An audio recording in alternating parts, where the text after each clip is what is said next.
tournoi d'éloquence, deuxième étape, c'est parti!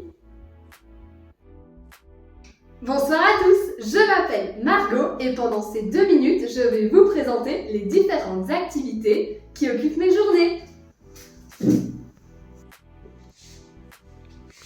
Ça, c'est moi quand je vais à l'école dans mon magnifique pull Réto. Je suis actuellement élève en Réto à l'Institut Saint-Joseph de Libramont en option économie. J'aime m'investir dans les différentes activités que nous proposons en tant que Réto, comme le spectacle ou le blind test. Cette année, nous partons en voyage en Toscane. Ça, c'est moi quand je vais au cadet de la police. Effectivement, depuis janvier, les samedis matins, je me rends à Bastogne pour une formation organisée par la zone de police Centre-Ardennes pour les jeunes. Pendant ce samedi matin, j'ai l'occasion de découvrir le métier de policière et plein d'informations sur la société, comme par exemple les violences familiales, l'usage de drogue et toutes sortes de choses. Ça, c'est moi en tant qu'animatrice. Mon surnom, c'est Minerva. Depuis l'année passée, j'ai entamé ma formation d'animatrice avec l'association Vacances du Ventre. Depuis, je pars donc régulièrement en camp de vacances avec cette même association et avec Yvette qui m'accompagne pendant tous mes séjours. Et enfin, ça, c'est moi au théâtre. Cette année, je joue le rôle d'une déesse grecque, Apatée. Je fais du théâtre depuis maintenant 7 ans à l'Académie de Bouillon.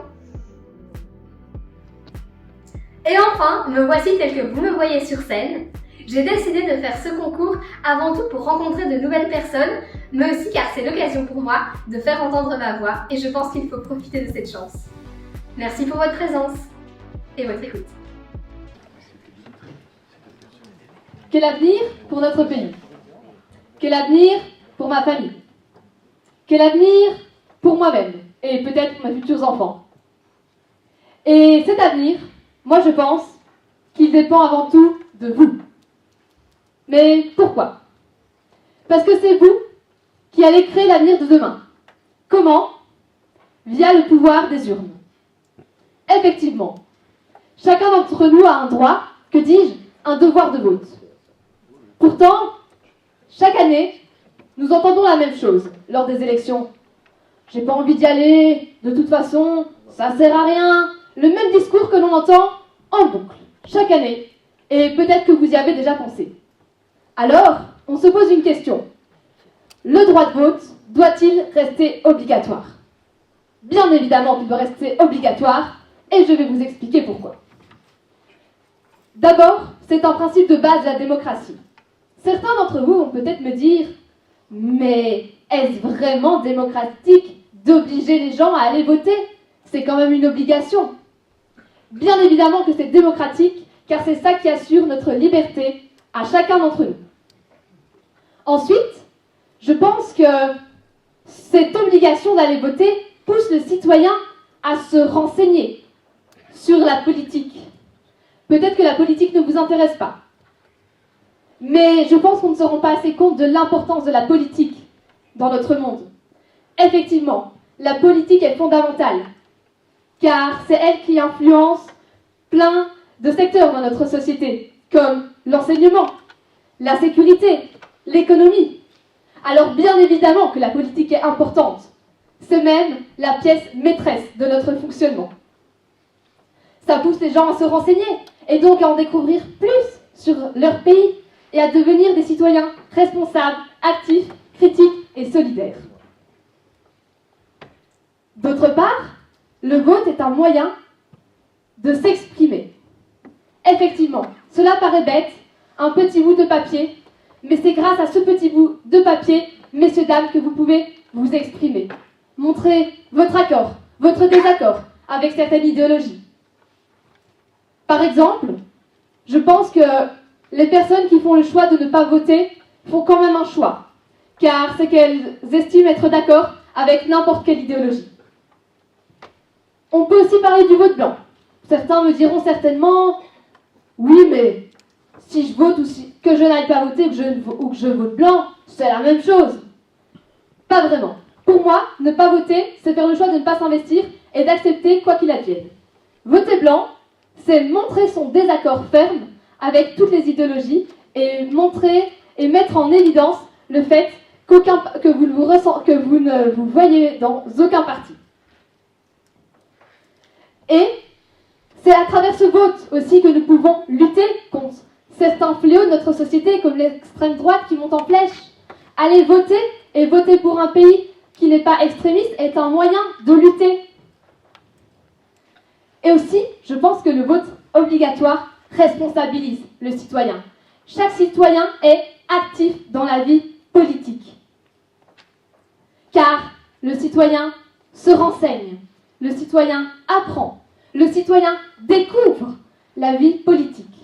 Alors, vous me direz, oui, mais un vote de plus ou de moins. Eh bien non, parce que chaque vote peut faire la différence. Finalement, l'océan est composé de gouttes d'eau. Je pense que c'est la même vision qu'il faut avoir avec notre gouvernement. Chaque voix compte. Le vote obligatoire permet également que le gouvernement soit le juste reflet de la société. Prenons l'exemple simple. L'année passée, en France, lors des élections européennes, grosse surprise, l'extrême droite très présente. Face à cela, le président se dit dissolution de l'Assemblée nationale car elle n'est pas en adéquation avec les valeurs de Français. Erreur! Elle n'est pas en adéquation avec les valeurs d'une partie des Français, car seule une partie des Français a voté. Donc, les résultats des votes n'est pas le reflet de la France, mais bien d'une seule partie des Français. Le vote obligatoire permet donc d'avoir l'avis de tout le monde, et pas l'avis d'une petite partie de la société. Comme je l'ai déjà dit, certains d'entre nous pensent ceci. Pas la peine d'aller voter, c'est inutile. Moi, je pense que ceux qui pensent que ça ne vaut pas la peine d'aller voter, c'est qu'ils sont d'accord avec le fonctionnement actuel. Par déduction, ceux qui vont voter sont ceux qui veulent du changement, qui ne sont pas d'accord avec la situation actuelle. Et généralement, on retrouve les partis extrémistes qui proposent de grands changements, de grands miracles.